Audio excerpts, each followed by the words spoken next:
Welcome to our channel. Today we how to activate Premiere Pro for audio sync with Clapperboard step by step clearly.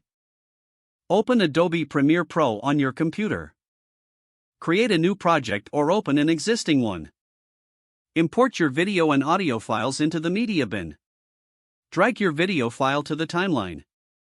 Make sure the audio file is also in the timeline, aligned with the video track. Locate the Clapperboard clip in your video.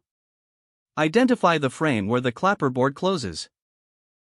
Zoom in on the timeline for precise editing. Using the razor tool, cut the video at the point where the clapperboard closes. Select the audio clip that corresponds to the clapperboard sound. Align the audio waveform with the closing of the clapperboard. Play the timeline to check the audio sync. If the sync isn't perfect, use the selection tool to nudge the audio closer or further. Once satisfied with the sync, select both the audio and video clips. Right-click and choose Link to keep them synced as one.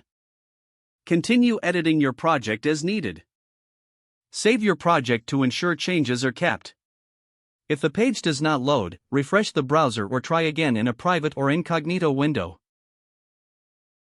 Make sure you are using the correct email address, then retype it carefully to avoid small typos. If your password is not accepted, use the reset option and create a new strong password you can remember.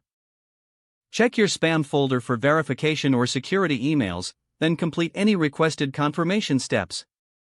Enable two-factor authentication if available to improve account security and reduce unauthorized access risk. After signing in, review your profile details so your contact information and settings are accurate and current.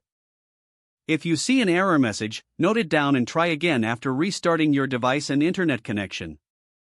Log out when you finish, especially on shared devices, to keep your account and payment information. If the page does not load, refresh the browser or try again in a private or incognito window. Make sure you are using the correct email address, then retype it carefully to avoid small typos. If your password is not accepted, use the reset option and create a new strong password you can remember. Don't forget to like this video and subscribe to our channel for more step-by-step tech guides.